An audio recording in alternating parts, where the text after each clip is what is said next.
ruine. C'est un banquier accusant un voleur.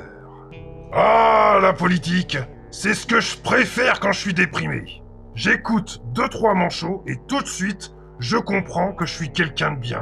Je me sens supérieur. Non, mais je déconne. Je mets ça au même niveau que Secret Story, donc j'évite de les regarder.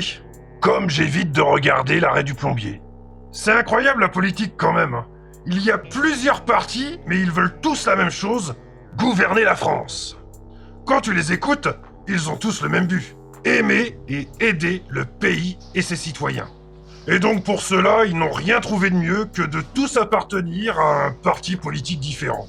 Bah évidemment, tout le monde n'a pas les mêmes idées. Tu imagines, toi, si tout le monde pensait la même chose, bah nous n'aurions pas cette conversation. Mais ça, Peupele, je suis bien d'accord avec toi. Mais il n'est pas question d'avoir tous les mêmes idées, mais de comprendre et de fusionner nos différents avis. Bah oui, la France est une colocation d'humains vivant avec des lois françaises. Comme la Terre, qui est une colocation d'êtres vivants, bordel, qui vivent sous les lois de la nature. Et comment vit-on dans une coloc ? Avec des règles que l'on adapte selon la personnalité de chacun ? C'est bien, Courtebotte, c'est exactement ça. Tout le monde a la même enseigne, et dans le pire des cas, on adapte. C'est pour ça que je ne vote plus, parce que je me sens à ma place nulle part.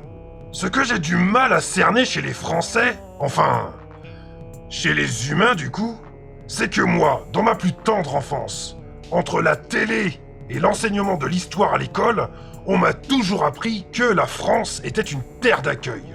Et pourtant, j'entends certains Français se plaindre en disant « Oui, tout ça, les immigrés, ils nous volent notre travail et profitent de nos sous. Ce sont des racleurs qui devraient rentrer dans leur pays à coups de pied. » Oh bah oui, et ça t'étonne, toi. Non, parce que tu vas me dire que tu te fous qu'un immigré profite des aides françaises alors qu'il est pas d'origine française, quoi. Mais vois-tu, mon petit neurone claustrophobe ? C'est bien là la bêtise des êtres humains. À ne réfléchir que dans le sens de leur inquiétude ou de leur connerie congénitale. Les immigrés sont souvent des gens qui viennent chez nous parce qu'ils souffrent et ou meurent à cause de leur pays et de son gouvernement. Alors ils fuient et se réfugient là où il y a la meilleure pub. Oh putain! Quel con putain!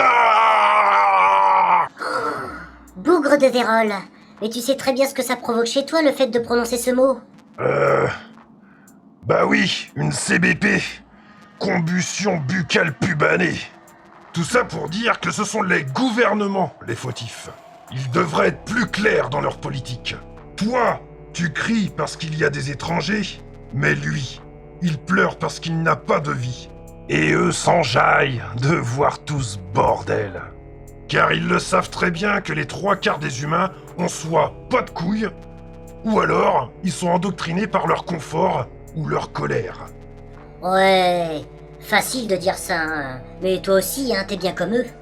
Oui, d'un certain côté, mais d'un autre, j'agis selon mes capacités contre toute cette merde. Je me fais l'avocat du diable pendant un débat, partage des vérités après la lecture d'un article scandaleux, partage ce que je comprends si quelqu'un me raconte de la merde, ne participe à aucune activité honteuse, j'écoute et creuse lorsque quelqu'un me dit que j'ai tort, et je gueule.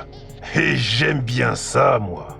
Mais bon, les gens comme moi se répéteront encore et encore avec cette fameuse phrase. C'est tous ensemble que l'on vaincra l'inégalité du pouvoir et de l'argent. J'ai quand même l'impression que tu t'y perds un peu dans ton sujet, mec, hein. Je pige pas tout, les immigrés, les partis politiques...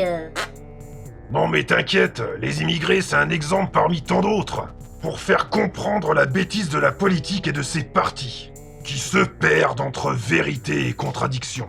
Là où je veux en venir, c'est que je ne comprends pas comment peut-on oser parler au nom des Français et dire que l'on souhaite un pays uni alors qu'il y a des partis politiques contre les immigrés et d'autres pour. Certains conçoivent le mariage pour tous et d'autres n'en veulent pas.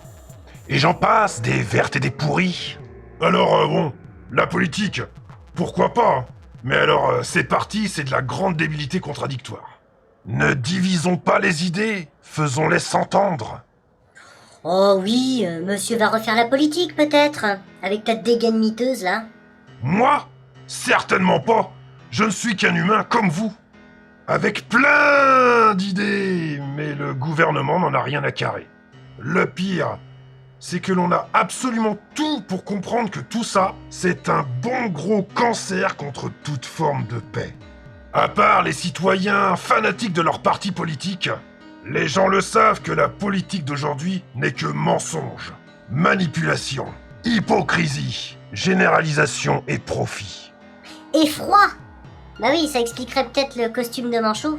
Et si la politique c'était une écoute des citoyens, des solutions pour chacun d'entre eux, et de la compréhension, de la vérité, du bon sens quand ils subtilisent l'argent du peuple, et fichtre l'incandescent de limer ma tante, montrez l'exemple bande de gamins et mettez-vous au niveau du peuple.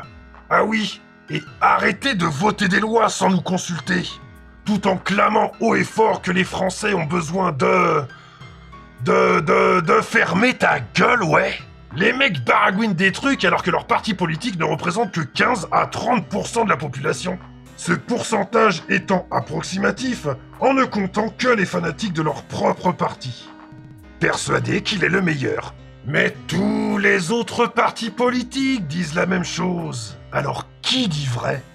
Faites-nous donc voter ces lois. Nous sommes les plus concernés et donc les plus aptes à cerner leurs erreurs. Mais c'est impossible, c'est trop tard, c'est grotesque, c'est... Comme toi, je te signale qu'il y a énormément d'idées qui ont été considérées comme minables par le passé. Pourtant, elles ont été mises en place et ont bâti notre histoire. Cela a mis du temps. Mais ne faut-il pas du temps à l'adaptation et à l'évolution? Ah oui, et pour ceux qui n'arrivent pas à reconnaître un super connard qui adule plus son propre parti politique que le bon sens entre êtres humains. Sache que les pires sont ceux qui endoctrinent leur enfant dans la politique dès le plus jeune âge. Ah, ils ne respectent même pas la douce évolution de leur enfant, en leur imposant des idées. Je n'ai pas forcément tout bon, mais je n'ai sûrement pas tout faux. Ouais, tu m'as trop convaincu, mec. C'est trop de la zeboulatique polie, zob zob. Zob zob? Non mais calme-toi, bordel. La politique n'est pas inutile, mais la formule doit changer et être plus saine. Sans parti, sans manipulation, sans secret, et bien sûr, sans supériorité financière colossale. Et oui, mes petits pingouins, tout ceci est possible. Il est trop tard pour essayer de nous faire croire le contraire, car tout est là pour nous le faire comprendre. Revoir toute la politique doit être difficile, mais difficile n'est pas impossible. Allez, maintenant, va donc éduquer un connard, mais évite d'en être un.